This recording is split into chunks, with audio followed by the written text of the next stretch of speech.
Yo, it's official. The US just became the largest Bitcoin holder in the world. But they didn't buy more Bitcoin like we've been waiting for. It's been 9 months since Trump's executive order on the strategic Bitcoin reserve, and we haven't seen any Bitcoin buys yet. I have a theory behind that, by the way. I'm going to get to that in just a second.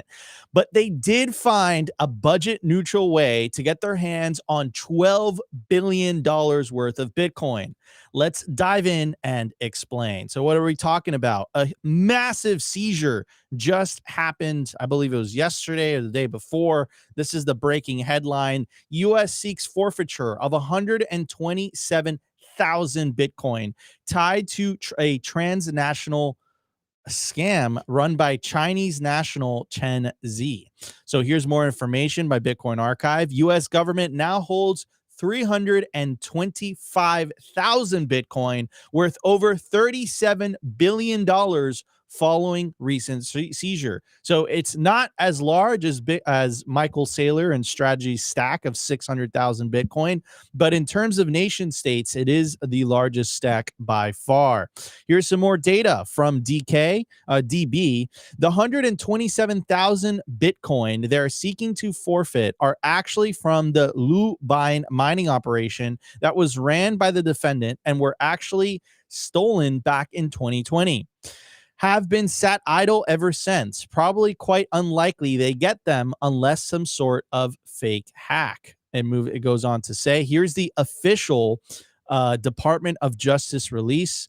Press release. Chairman of Prince Group indicted for operating Cambodian forced labor scam compounds engaged in cryptocurrency fraud schemes. The Department of Justice files largest ever forfeiture action, approximately $15 billion in Bitcoin in U.S. custody. Here's the exact, here's more of the details. As alleged, the defendant directed one of the largest investment fraud operations in history, fueling an illicit industry that is reaching epidemic proportions. Prince Group's investment scams have caused billions of dollars in losses and untold misery to victims all around the world, including here in New York, on the backs of individuals who have been forced against their will. This historic indictment and forfeiture complaint sent a strong message to fraudsters everywhere that will pursue you no matter where you are, no matter who you are, and no matter your insidious methods. We will not stop fighting for victims. So, I mean, this is a massive seizure. And here's some more information as well. Bitcoin Archive.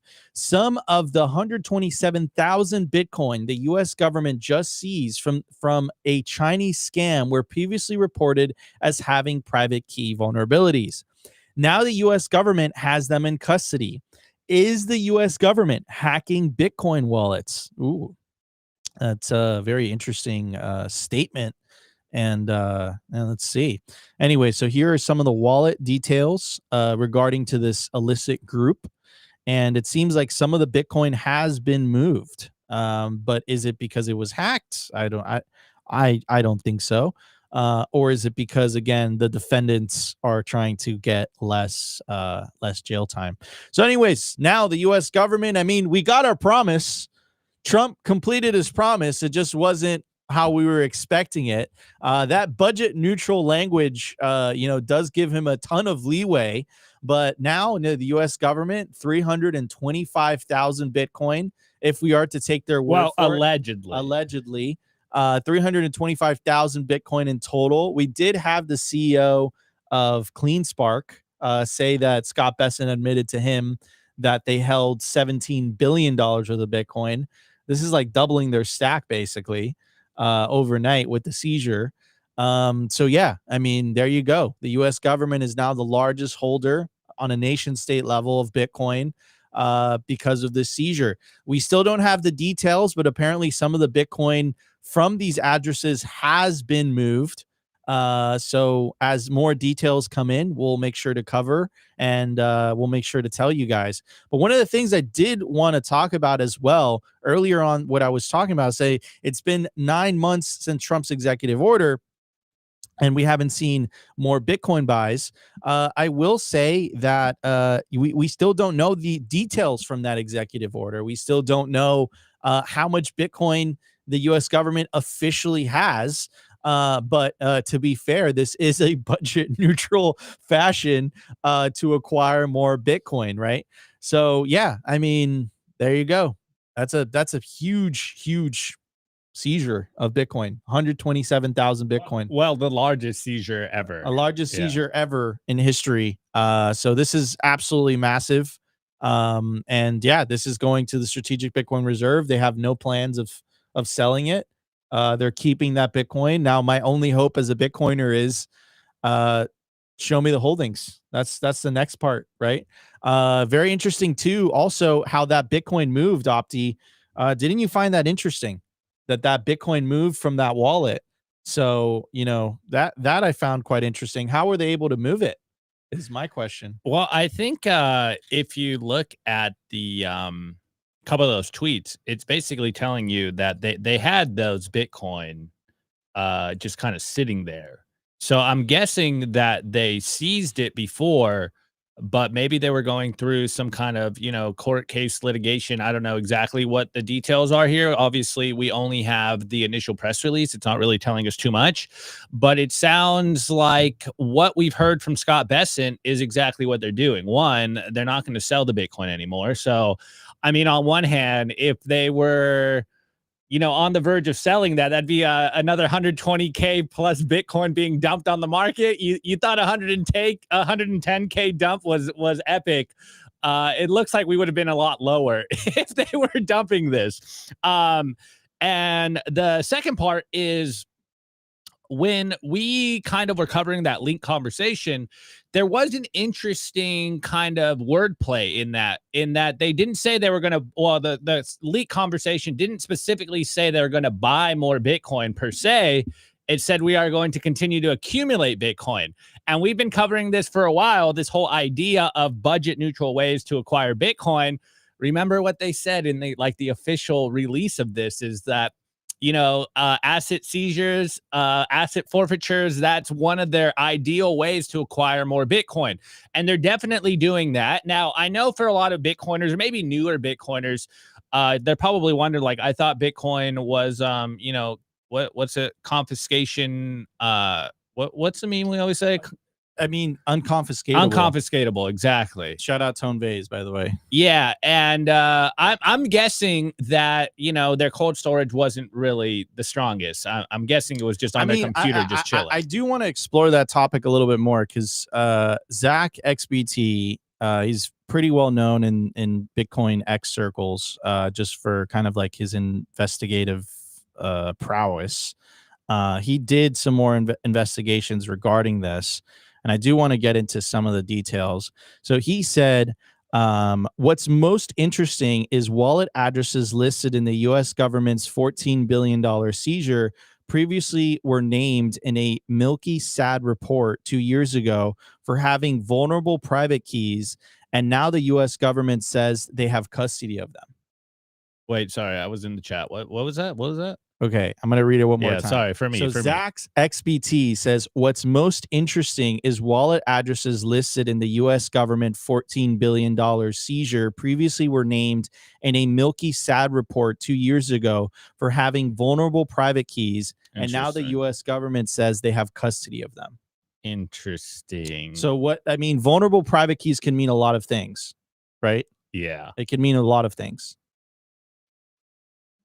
So... yeah, I mean, are they? Dude, they're hacking Bitcoin wallets. Yeah, that's some soft war, G Money, Jason Lowry type stuff there. Let's take a look at some of the comments. So here's Emmett Galik, and he says, "I don't think the government has the funds. Lubian ran by a criminal organization, got hacked in 2020. The hacker currently has the funds as we speak. Doesn't make sense to the hacker if the U.S. government, since they would have announced it already. The U.S. government explicitly says it's in their custody." And then Ahmed says, not totally convinced. So anyways, let us know what you guys think. I mean, we've seen this before when they do kind of these seizures. I mean, you saw the Canadian government do this with the Canadian truckers protest. where they said, look, these coins are seized, but as long as they don't have the private keys to them, they don't have the private keys. But apparently these Bitcoins were moved, right? So these were moved, and that coincides with the DOJ press announcement. But yeah, I mean, if you are to believe the official announcement, the U.S. government currently holds 325,000 Bitcoin, which again, keeps it in front of everyone else. And as Opti was saying, they might not have bought Bitcoin yet. They might have stuck with the peso. They might have bought the peso instead of Bitcoin. But at least we know they're not going to just dump that 325,000 Bitcoin on the market and cause even more downward sell pressure. Anyways, before we move on to the next topics, I do want to cover this just kind of like what's on my mind lately, Opti. Wait. You said you had a theory here. What is this theory you're talking about? Have I heard this? About what specifically? About why Trump or the U.S. government hasn't bought Bitcoin yet or announced it. Yes. Thank you so much for reminding me. Okay, so here's my theory. It's pretty simple. And actually, this didn't come from me. So shout out to the person who told me this. And if you're watching this, shout out to you. I don't know if you want me to dox you, but basically, and the logic is super sound. He's like, look, Nico, they're not going to announce anything till they have their bags. And I was like thinking, duh. But if you think about it for a second, like we have Howard Lupnick going on Anthony Pompliano's podcast, basically saying, hey, I'm gonna buy millions of dollars worth of Bitcoin. You have the Trump family owning the 6th largest Bitcoin treasury company. You have Barron Trump, who made $150 million at the tender age of 19 years old, right? The kid's like, hey, yo, pause. The kid's a teenager, right? Doesn't even know, like, he's a teenager, bro. He's a teenager. It's $150 million, bro. Bro, Barron's a Chad. Barron's got aura. Of course he understands Bitcoin. 19 years old, bro. You don't know anything about anything at 19 years old, bro. He knows how to degen in the crypto market. Apparently he knows how to do that. So, and he's made $150 million. Apparently he was the one who told his family about Bitcoin and about crypto. He was the one who was showing Trump how to run a social media campaign during the previous election. So, I mean, again, when this was told to me, it just made total sense. And I'm connecting the dots with what Arthur Hayes said. And what Arthur Hayes said was basically like, look, I think this bull market is going to run until the end of the Trump administration. Like until 2028, this bull market's just going to run. And that makes perfect sense. And I think, what we've all come to terms with this cycle specifically, and the observation that I've made, and I told you guys this yesterday, is that no one has any idea what's going on with the cycle. No one has any idea. This is complete uncharted territory. A lot of people have theories and explanations, but people don't know what's actually going on. So my thesis with this, my theory with this is simple. I think as soon as Trump and Howard Lupnick and the people that have the most to benefit have their bags packed, they're going to go on national TV and say the U.S. government has officially started buying Bitcoin for its strategic reserve, and Bitcoin is going to pump to the moon like we've never seen before. But they're not going to do it before they have their bags packed. And that makes perfect sense. And it kind of explains all this price action, because think about the liquidation event that Trump caused on Friday, right? Like he literally, from a Truth Social post, he literally just told the world, like, hey, tariff war with China, market's literally the biggest red candle we've ever seen in Bitcoin's history, right? So yeah, I mean, I tend to agree with that, bro. I think it's a really good theory, in my personal humble opinion. So, well, my favorite part about this theory, Nico, is I'm being gaslit live on this show, guys. I swear I've been telling Nico this for months now, and Nico agrees with everyone but me, and he hears it from someone else. Like, yeah, that makes perfect sense. When I say it, he's just like, I don't know about that, Opti. Like, what are you talking about? I totally agree. I think that's exactly what we're seeing happen. Obviously, they have been telegraphing a lot of their moves. And if you look at a lot of people in the Trump administration, they're in Bitcoin. You could argue that maybe they're not full-blown Bitcoin maxis, but they want to see Bitcoin succeed. And this is what we were talking about yesterday. And Nico and I were actually having this conversation this morning about like we might not be seeing 80% drawdowns anymore because there is so much money on the line now. Like literally the biggest names in the world are in Bitcoin, or at least have put some kind of career what's the word, like they not putting their whole career on it, but like they are putting their name in the ring here, and they want to see Bitcoin succeed. If they are putting this much money into Bitcoin, or even just talking good about Bitcoin, then I think it's a very safe bet to think that they're going to be buying the dip. They're going to make sure that this doesn't crash on them, because a crash would mean a lot worse for them than it does for us. Like, yeah, we would lose whatever, 80% of our net worth, but like 80% of zero is like, it's still zero. When you have trillions, millions, billions of dollars on the line, an 80% drawdown hurts a lot more. So I think the idea of an infinite bid here is what is exactly what we're seeing here. They don't want to see this thing go down. And as we've been kind of covering, and we're all kind of wrapping our heads around it, and really, I think fighting this idea a lot is like, guys, there's a new investor here. There is a new Bitcoin market participant. And at this point, Nico, it's almost like be careful what you wish for. Like we all wanted the institutions to come in. We're like, they're going to pump our bags. And now they're in, and we're seeing Wall Street games being played with Bitcoin. And we're like, the tail on the dog, and we're just getting freaking pulled around in every direction. And we're just like, guys, can you please pump our bag? Like, can you pump it instead of wrecking us? It'd be a lot more fun if they were pumping it right now. But right now, I think the volatility is definitely trying to shake out the weak hand so that they can acquire a position. And I think that fits perfectly with this idea that they're not going to announce a strategic Bitcoin reserve until they actually have a solid position. Now, it is interesting that Bitcoin is an open ledger, and obviously we don't know what their addresses are until they announce what their addresses are.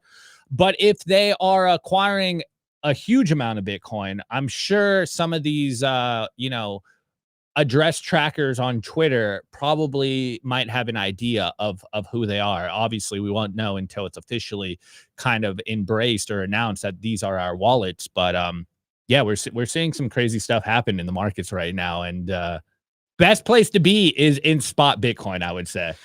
Spot Bitcoin in self-custody. Guys, this is going to be an incredible show. Shout out to the live stream. Shout out to the X audience. Wow. YouTube's on fire right now. 810 live viewers on YouTube alone. If you guys are enjoying the show so far, welcome to the Simply Bitcoin live studio. We just rolled it out yesterday.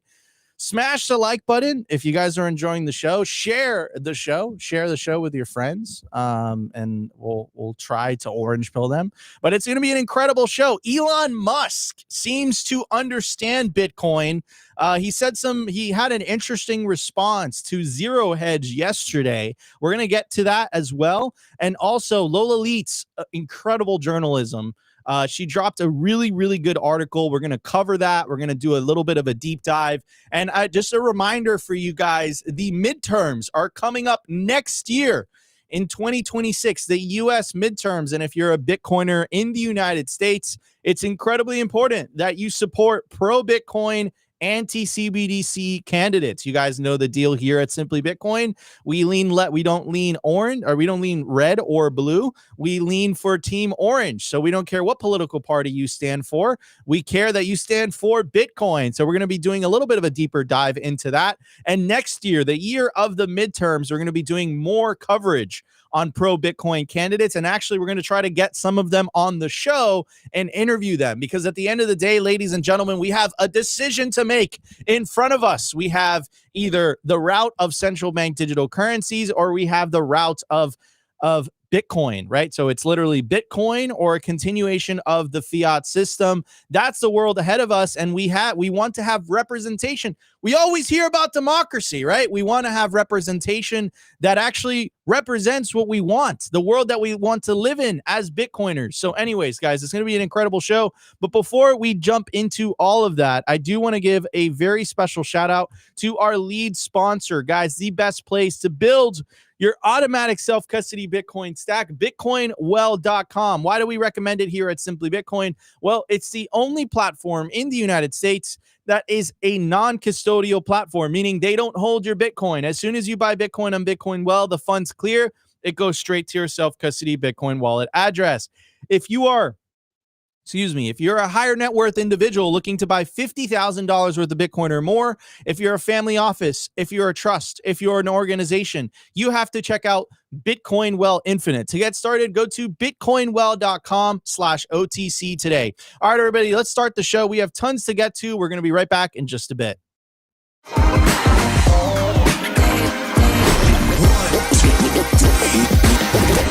I want to give a shout out to our partner, Stampseed. Is your Bitcoin in cold storage really secure?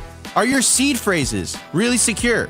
Stampseed's do-it-yourself kit has everything you'll need for you to hammer your seed words into commercial-grade titanium plates. Instead of just writing them down on paper, paper is fragile. Titanium plates are strong. Your words are actually stamped into the titanium plate with this hammer and these letter stamping tools. Once the words are in, they aren't going anywhere. No risk of the plate breaking apart and pieces falling everywhere. Titanium stamp seeds will survive nearly triple the heat produced by a house fire. They're also crush-proof, waterproof, non-corrosive, and time-proof. And now you can customize your titanium seed plates. You can upload your design or logo and they will laser engrave it on the back of your seed plate, the opposite side of where the words are. Stamp your seed on Stampseed and use promo code SIMPLY to get 15% off anything on the stampseed.com store.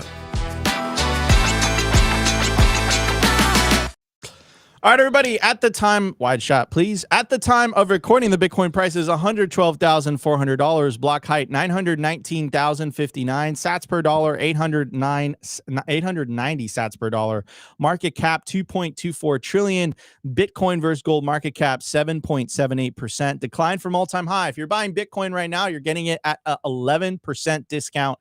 Realized monetary inflation, 0.84%. In the grand scheme of things, we're just getting the party started. Anyways, what I want to cover today is this post from Zero Hedge. So Zero Hedge yesterday said, the money is not the problem. AI is the new global arms race, and CapEx will eventually be funded by governments, US and China. If you want to know why gold, silver, Bitcoin is soaring, it's the debasement to fund the AI arms race. But you can't print energy. Oof, that is deep, man. Now, what's really interesting about this, you say, okay, there's an AI arms race. All these governments are like pouring money into AI, into data centers, and it's all about AI. But the thing is, at the end of the day, AI, it needs data centers, and data centers are powered by what? They're powered by energy. Now, the really interesting follow-up is Elon Musk. That's right. Elon Musk responded to this post, and he said, true. That is why Bitcoin is based on energy. You can issue fake fiat currency, and every government in history has done so, but it's impossible to fake energy. Elon gets it, bro. I mean, he gets it. He gets it. He's saying that fiat money is fake. That's a very bold statement. And all I want you guys to understand, too, is that both Tesla and SpaceX both have Bitcoin on their balance sheet. And what's significant about Tesla is that Tesla is one of the big seven, right? So this is one of the big tech companies, and they hold a lot of Bitcoin. So they mean business. Now, I know they had a little bit of some lettuce hands. Right now, Tesla is the 11th largest publicly traded company that has Bitcoin. with 11,509 Bitcoin. Now, what's really interesting about this too, Joe Burnett actually had a really, really funny ass post the other day. I actually replied to it. I was like laughing out loud.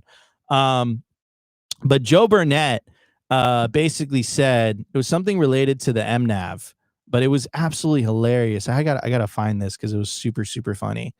Oh yeah. So Joe Burnett was, and Joe Burnett, for anyone who doesn't know, he's the director of Bitcoin strategy at Selmer Scientific. And he says Tesla is trading at 1,897x MNAV. They should consider issuing equity to buy Bitcoin. I thought that was hilarious. But it's also true, right? Like you compare the MNAV with a lot of these other companies, their MNAV is much smaller, right? It's like it's close to 1. I think I'm not going to name any names, but some of the treasury companies. No, a lot of these people are my friends, man. I don't want to put them under the fire. I don't want to name any of these names. I don't want to name any of these companies my name, bro. You know who they are. I'm gonna get a message. I'm gonna get a call like saying, Nico, what the F? But you guys know who they are. If you guys are investors in Bitcoin treasury companies, like you know exactly what I'm talking about. Some of these treasury companies are trading below their MNAV. But as Joe Burnett so astutely pointed out, he said Tesla is trading at 1,897x their MNAV, right?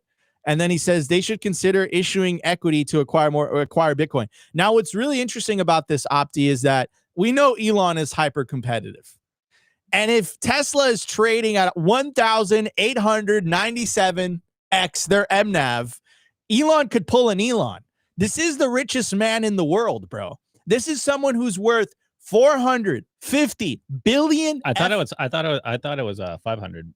Did it hit 500? I think it hit 500. So $500 billion. Just to give you guys an idea of how much that is, so you guys perhaps don't understand.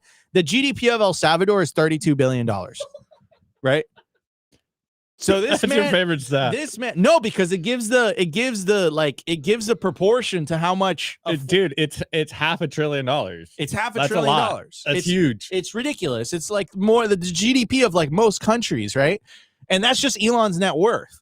So if Elon really wanted to pull, an Elon, all he had to do is saying, "Hey, Tesla is buying Bitcoin." You know what that would do to the stock of Tesla? And mind you, Tesla is a profitable company. They have the best-selling car on the face of the planet, which is the Model Y. I'm not kidding there, by the way. The Model Y is the best-selling car on the face of the planet. And all of a sudden, best-selling. I thought you were saying the best car. Sorry, No. That's open to interpretation. I thought you were being that's open to interpretation. Super objective. No. That's open to interpretation. But the Model Y is the best-selling car on the face of the planet. So think about that for a second. If Elon wanted to pull an Elon, because I know he's super competitive, he wants to be number one. Dude, what does he do? He starts buying Bitcoin with Tesla. What do you think that would do to the Tesla stock? Especially if Bitcoin stops being a stable coin. Because Bitcoin's being a stable coin right now. It's not nice. It's not nice at all. It's not nice. It's not nice. What's Tesla's market cap? Let me look that up real quick. That's a good question. They're the 10th most valuable company in the world by market cap at 1.45 trillion. 1.35 trillion. So I have two different. So it's half of Bitcoin's market cap, literally. Tesla is half of Bitcoin's market cap right now. That's pretty crazy, dude. Musk himself, $500 billion could buy a quarter. He's worth a quarter of the Bitcoin market cap. Yeah, I mean that's wild. It's crazy. But I do want to hit on. It has been a very long saga with Elon Musk. I was trying to look it up, but I'm in the mothership over here. Guys, maybe Nico, maybe remember when he came out and tweeted the whole we will accept Bitcoin again once Bitcoin is green? Was that 2021? Oh, I'm blanking on the year. Right. Was that 2021? I think it was Elon's got I should have replied to that post, bro. I don't know why I didn't reply. Guys, in the chat, post. If you remember the day, I think it was, or the year, I think it was 2021, maybe 2022, or I was thinking 2020, but that's a little early. I think it was 2022, if I remember correctly. So it's basically, anyways, the only reason I'm bringing this up, and hopefully someone will drop it in the chat that remembers, but it's been basically 3 years since Elon has said anything about Bitcoin. If I'm remembering correctly, it's been 3 years. Like, he was very favorable. He was talking about Bitcoin for a long time. And then he, did that whole, like, we're not going to accept Bitcoin anymore because until you guys prove to me that it's 51% green. And then he went completely radio silent for the past like 3 years, 3 years, I think it was. All right, everyone's saying 2021. Okay, and it marked the top. Okay, perfect. So, all right, even further, it's been 4 years basically since Elon Musk has talked about Bitcoin. Now, we've done videos about Musk and kind of, reading between the tea leaves. We saw, Tesla, they're still kind of acquiring Bitcoin. They're not really selling Bitcoin. But he's been pretty silent on the whole Bitcoin idea. And this ain't silent anymore, bro. Yeah, exactly. He's pretty vocal about it, calling fiat currencies a scam. Yeah, 100%. And I think that's the interesting story here. Is he went on, radio silent for a couple of years, said, hey, it needs to be green, and then we'll accept it again. And now that Bitcoin is getting, some mainstream, it's entering the mainstream conversation. He comes out and is just like, yeah, fiat is a scam. We need energy money, like full Buckminster Fuller tweet, energy back money. And we'll see. What is this going to mean, that Tesla, SpaceX, and all them are going to start acquiring more Bitcoin, or is he just laying the seeds? I think the most 4D chess move of Elon would be for Tesla to start acquiring Bitcoin, and I think it would just, like, their stock would just start pumping like crazy. Like, obviously he doesn't have as much control as Saylor does. Like, I mean, but Elon does technically control, like, he has control of Tesla, but it would be a little bit, the market perhaps might see it as a little bit more reckless again, it's not just a pure Bitcoin treasury play.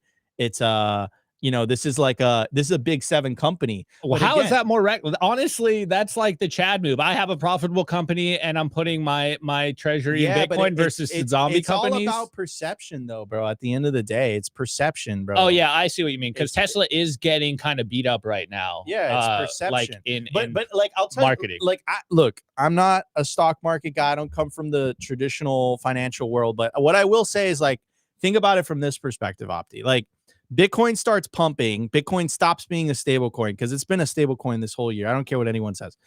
And it stops being a stable coin. All of a sudden we get a Bitcoin pump to like 130, 140, whatever. And what is this, a pump for ants? And Tesla announces that it's buying Bitcoin.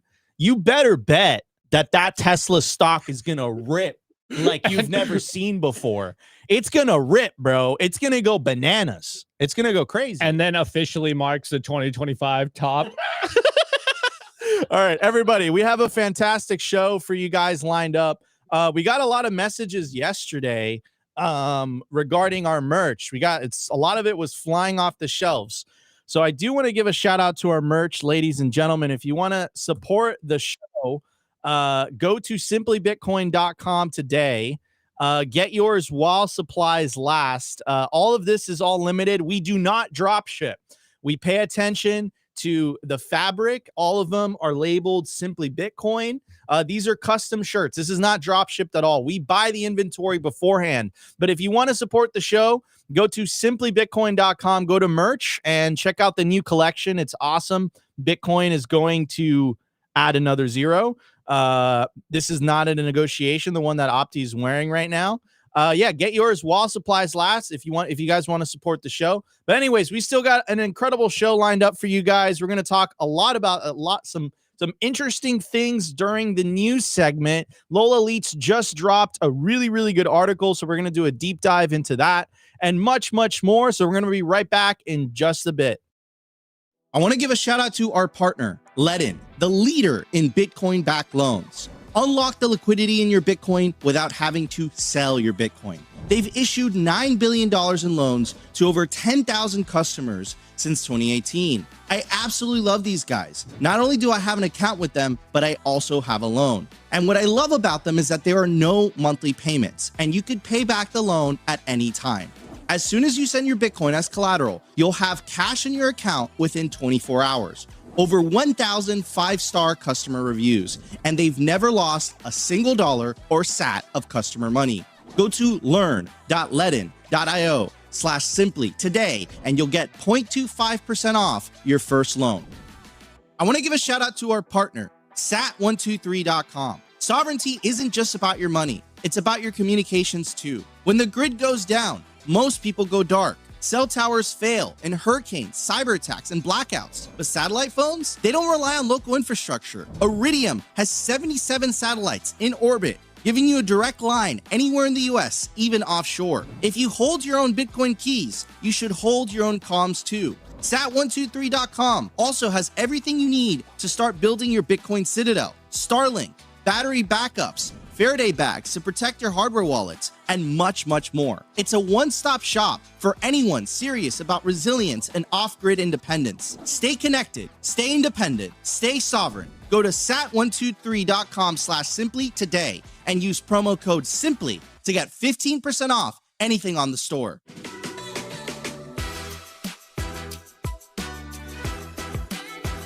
I want to give a shout out to our partner, BitKey. If you already self-custody your Bitcoin, you know the deal with hardware wallets by now. Complex setups, clumsy interfaces, and a seed phrase that can be lost, stolen, or forgotten.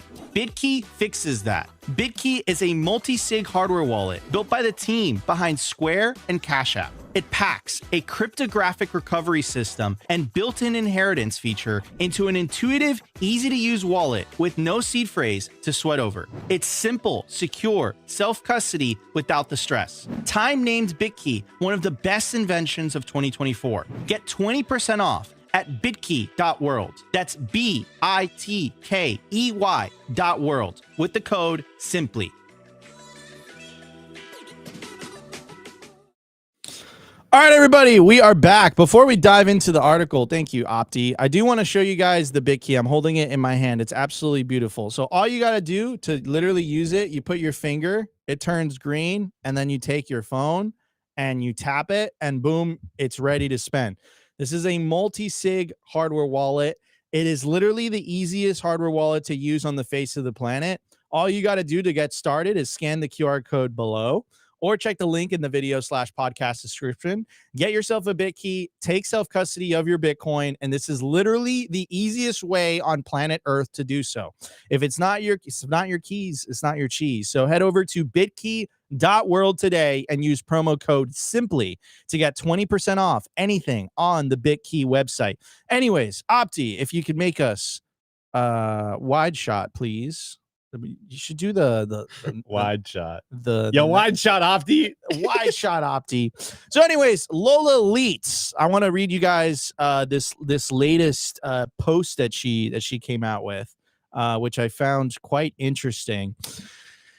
And also Trey Cross. Trey Cross, yeah. Yeah. So anyways, Trey Cross, thank you. Democrats want the Treasury to decide what code you're allowed to develop, run, and deploy, crushing an entire industry in the process. The most pressing question seems to be, what would be left of the First Amendment if Democrats got their way? According to a leaked proposal, Democrats argue that Treasury should be granted authority to decide what non-custodial software is legal in the U.S. and what software isn't. Non-custodial services should not just be subject to KYC and sanction regulations, but the Treasury should be allowed to place any non-custodial service on a designated blacklist, effectively deciding what software U.S. Americans are allowed to interact with. In an open letter, BPI's Zach Shapiro gets to the heart of the issue. The Democrats effectively want to tell, quote, every developer and entrepreneur that building true peer-to-peer infrastructure is off limits. These are very similar arguments recently made in Roman Storm's motion for acquittal. At trial, the government effectively argued that Storm should have built an entirely different software to avoid criminal charges, one that is able to identify users and stop illicit activity from taking place. As Shapiro writes, code is speech, and publishing software is not a crime. at least for now. Here are some of the details. The peer-to-peer architecture of blockchains is not a side feature. It is the core innovation that separates these networks from traditional financial rails. It replaces the need for trusted intermediaries with cryptographic verification, making finance open, audible, how do you say it? I don't know the word. I can't see. Audible, and accessible to anyone. That's what makes it both anti-authoritarian and profoundly inclusive. Subjecting those systems to discretionary licensing by U.S. regulators would destroy that design at the root. So anyways, moving on to a reply by a post by Troy Cross, and he says, Democrats somehow failed to learn from the last election. I will spell it out clearly. He said this in all caps, by the way. Do not needlessly threaten tens of millions of highly motivated citizens across the political spectrum who only want the freedom of transacting directly with each other. How hard is that? So this goes to the core of the issue, something that we've been talking about. And as we head into the midterms, again, the reason we put our hat in the ring behind RFK Jr. and President Trump last election cycle was because of Operation Choke Point 2.0. It is extremely disappointing that after the last election, which is a clean sweep for the Republican Party, they won the House, they won the Senate, and they won the presidency. Still, the opposing political party still has not learned its lessons and has still taken a very hostile stance towards the industry. Now, what is even more troubling from some of these reports, again, is that this was a leaked proposal. This was not supposed to see the light of day. This was a leaked proposal that they want Treasury to get to decide what code you can run and what code you cannot run. And that is a very dangerous precedent. We were talking about this for the longest time. And I think one of the things that kind of slip up here is that I think that they have based their whole system on the idea that there was always going to be a custodian, a third party of which they can tap on and they can use as some type of enforcer. I think that was always kind of baked into the theory. I think that was always kind of baked into the worldview. I don't think they ever planned for this peer-to-peer communication protocol. Money protocol that is Bitcoin. I don't think that they've ever planned for a peer-to-peer communication that we're seeing with the internet. And I think you're seeing them react to that. But at the same time, it kind of exposes incentives. It also kind of exposes what they really want, because at the end of the day, this is a representative. This is supposed to be a republic. This is supposed to be a government that represents the people. And behind the scenes, I don't think that if people knew about this, I don't think they would support it. And this goes to Troy Cross's argument, which is do not needlessly threaten tens of millions of highly motivated citizens across the political spectrum who only want the freedom of transacting directly with each other. And that's exactly what they're doing. I've been making the argument for a long time now that I think one of the major key factors for Kamala Harris losing the last election was the stance that the Democratic Party took on Bitcoin and crypto. Full stop. I think it was a key factor because before last year, neither Opti or I really gave a flying F about politics. We didn't talk about it. Maybe we talked about it privately, but we didn't talk about it publicly on the show. And it wasn't until they started going after our industry hardcore that we were forced to say, hey, man, it's probably a good idea to vote for Trump or RFK, because if not, they're going to go after our industry.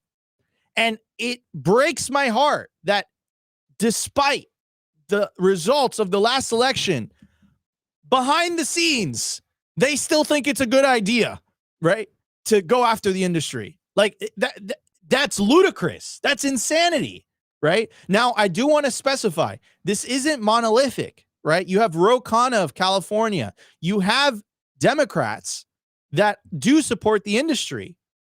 But again, is that Democrat leadership, right? I'm not seeing it. I'm not seeing it. So from my perspective, as a single issue voter, as someone that truly believes that Bitcoin fixes things, I'm still not convinced. I'm still not convinced. The Republican Party made it very, very explicit that they are making Bitcoin part of their party platform. The right to self-custody, the potential, if they have the votes, to introduce a strategic Bitcoin reserve, protecting developers. You have President Trump, who pardoned Arthur Hayes. There's rumors that he's going to pardon CZ. He pardoned who else? Ross Ulbricht, right? That's what I'm seeing. So I'm not really paying attention to all the other issues that are being talked about. I think all the other issues are symptoms of a broken system. But dude, this does not make me happy. This makes me very upset because I thought we've moved past this. I thought the last election showed that, hey, it's probably not a good idea to go against a big portion of the electorate who are holding Bitcoin and crypto. It's probably not a good idea to do that. And you know who holds the majority of Bitcoin and crypto? It's the younger generations, man. The generations that got absolutely, I can't even say it. They got the bad deal out of 2008. And you're basically saying, no, you can't escape. We get to decide what money you can use and what software you can run, despite what happened in 2008, despite what fiat is doing to the economy, doing to people, doing to the future. Despite all of that, we're going to ignore all of that. We hear you, but we still want to get to decide what software you can and cannot run. Like it's exposing incentives, Opti. And it's a tragedy, man. It's really, really sad. It's really, really sad because I don't want this to be a partisan issue. Could you imagine in 2008 when, not 2008, 2028, the next presidential election? So we just have to support one side because the other side just doesn't like the industry. Like, is that what's going to happen? Like, is it just going to be like, that would suck. That'd be terrible. Like, this is not a partisan issue. Like, Bitcoin is the most inclusive money the world has ever seen. It supports the lower middle classes the most because it actually gives them the ability to save for the future. That's fantastic. That's awesome. We should want more of that, right? Should we not want more of that as Americans, as the world, right? This is, we're talking about American politics, but this applies to your politics in your country as well. Like, this should not be partisan. Like, you should want your government to give you, it's the Freudian, it's slipping out of my mouth. You should want your government to be okay with you being able to save for the future. Like, that's not a crazy ask. What do you think, Opti? Am I crazy? Like, I know I'm being a little bit like emotional about this, but like, dude, like, despite the last election, it seems like no lessons were learned. Dude, obviously no lessons were learned, bro. Like, come on. This is why I'm not surprised. As you guys know, I mean, someone said in the chat, you know, hashtag, what was it? Hashtag free Opti. Look at this comment. Nico was right about everything. Yes, I take credit for that. Why do I take credit for that? Because you guys were giving me so much S when we were talking about Trump and we were saying, hey guys, it's probably a good idea to, like, you know, vote for the pro Bitcoin candidate, anti-CBDC candidate. We should probably get behind JFK. And you guys are like, Bitcoin isn't political. Listen, guys, Bitcoin itself might not be political, but a world under a Bitcoin standard, the political implications of that are huge, right? So we have to be real about that. So, Opti, why did you know this? How did you know this? Well, what type of savantness do you have? Idiot savant. Come on, let's get it right. Idiot savant. The reason I'm not really that surprised is, one, I did come to Bitcoin apolitical. I've been apolitical. I mean, you guys saw Nico was yelling at me all of last year about how I had to get out there and vote. And I literally came to Bitcoin because I wasn't political, and I was like, apolitical money. That's right up my alley. As you guys know, fiat money is political. Like we've seen the Fed and Jerome Powell and Trump arguing. We're seeing the geopolitical implications of Trump tweets. Like the money is political. And even though I think Bitcoin is apolitical, that by its very nature means it is political. Like, because it's apolitical, that makes it political. The money is the most political thing on planet Earth right now, as we all see. Essentially, every 4 years, we just vote for who is in control of the money printer. Like, that's what we're all doing here. Now, you asked me, why wasn't I surprised? Well, I remember a couple of things. One is, as we've been covering throughout this whole time that Bitcoin had, or rather that DC has landed on our doorstep, there's a few things that I remember very clearly. One, of course, Nancy Pelosi is not a big fan of Bitcoin. Two, Elizabeth Warren was not a big fan of Bitcoin. And for better or worse, I mean, if you're a Democrat, if you're a, registered Democrat and you're a Bitcoiner, these are the people, that seemingly are the ones that are in control. Not necessarily they're in control of the Democratic Party, but whatever they're saying is what is the prevailing narrative around the Democratic Party. They I don't know where they get the narratives from or who gives it to them, but when they say something, that seems to be like the mainstream opinion on the left. And if they are, some of the leading figures here, and they're anti-Bitcoin, they want to fight Bitcoin. They have the anti-crypto army out here. Like whoever thought that was a good thing to run on? Like that is nonsensical. An anti-crypto army. You know who owns the majority of crypto and Bitcoin? Young people. Like, young people aren't going to rally behind fiat. Like, oh, anti-crypto army, fiat army. Like, no, bro, that's the whole point. Like people they're not going to rally behind that. That's moronic, in my opinion. Yeah, and then further, like, why am I not surprised? Guys, like, as much as they seeing what Trump is doing, or rather maybe the Republican Party embracing Bitcoin, everything they do, and I'm not going to say it, Nico. I'm not going to say it, because the last time I did, we had the hashtag Optigate. I mean, but I will say it nicely. Whenever the Trump administration, or rather Trump himself and the people that follow Trump, embrace something, they have a very instant knee-jerk reaction to do the complete opposite, just because they spite the man. And so why do I think, or rather, why am I not surprised that they didn't, have a change of heart and, start to embrace Bitcoin because they see the young people are in control, or embracing Bitcoin, is because they're, can I even say, drunk on power here. They want the power, and they'll do anything to basically, keep the divide going, left versus right. And so we view Bitcoin, like I said, apolitical money. It is, wait, actually, let me go back here. Nico, what's the thing you always say? The most inclusive, equitable money in the world. What is it? The most inclusive, equitable money the world has ever seen, right? It's rules without rulers. No one owns it. No one controls it. It's full transparency. It's full accountability. Bitcoin is money for the little guy, right? And the Democratic Party's platform is all about supporting the little guy. It's really about supporting the little guy. So when you take an anti-Bitcoin stance, like, I don't understand the argument. I don't understand it. It doesn't make any sense to me. Inflation hurts the little guy the most. So the fact that the little guy now has an escape from their currency being debased, I would say is a good thing. It's not a bad thing. So, one of the awesome things about Bitcoin is that it exposes incentives. And I think as more time goes by, more incentives are going to be exposed, because Bitcoin is not compatible with certain ideological worldviews, right? And the way that we've been marketed, this is supposed to be a representative. This is supposed to be a republic where you have representatives representing your interests, right? But the beauty about Bitcoin is that it exposes incentives. Now, are incentives going to be exposed? That's the number one question. I think incentives are going to be exposed. That's my opinion. Anyways, guys, we're going to get to the culture. We still have tons, as they just were.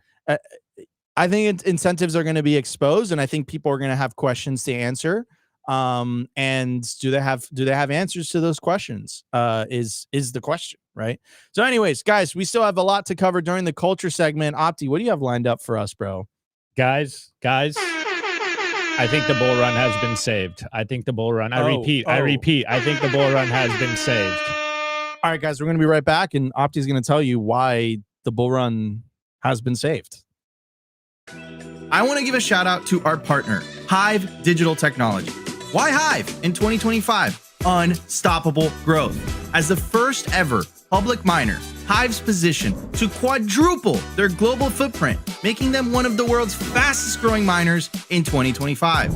And with elite operations that consistently top the industry in Bitcoin mined per exahash, HIVE's now headquartered in the USA.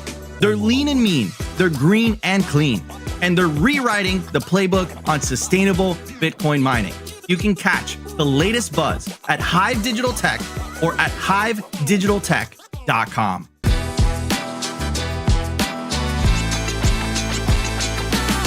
I want to give a shout out to our partner, bitcoinben.io. If you're into freedom, Bitcoin, and building a real community, this is for you. Gain exclusive access to real-world, members-only, private clubs across the globe, featuring poker nights, expert-led classes, co-working spaces, educational meetups, live events, and more. Current locations include Sarasota, Nashville, Boston, Dallas, Las Vegas, and St. Louis, with new clubs launching soon in West Palm Beach, Scottsdale, Alabama, and beyond. Not to mention Bitcoin Ben's resorts in El Salvador. There's 3 of them, and they're absolutely beautiful. You'll also get access to the first fully backed Bitcoin bank with fiat ramps and savings accounts. It's called Private Key Bank, and you guessed it, it's based out of El Salvador. Go peer-to-peer with Bitcoin bulk buys, tap into home equity for long-term Bitcoin growth, and join their exclusive mining pools if you're interested in mining. What are you waiting for? Head over to bitcoinben.io, join today, where Bitcoin meets freedom.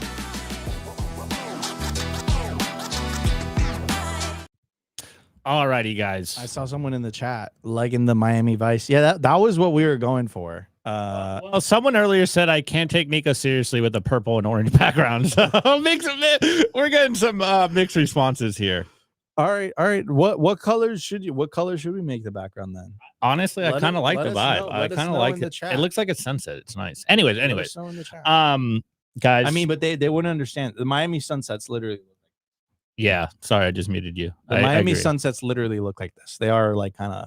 It's true. It's true. Can confirm. They are pinkish. All right, guys. As I was telling you, and someone said the bull run's been saved by the government. No, no, that's not what I meant. Guys, meme magic is back on. So I don't know if you guys saw, but Jim Cramer literally tweeted some good bullish news here.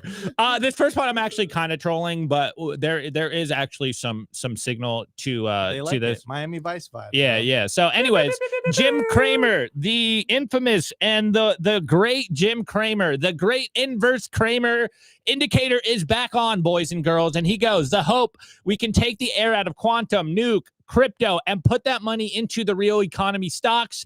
It can be done seamlessly. Then we will be fine. So you heard it here first, guys. Jim Cramer is bearish on Bitcoin and crypto, and you guys know what that means. It means, bro, inverse Cramer is back on. He basically also tweeted literally right when the price started dumping, that first dump, like he's bullish on crypto. So it takes a week for him to flip flop, and hey, that's the best indicator we can have here.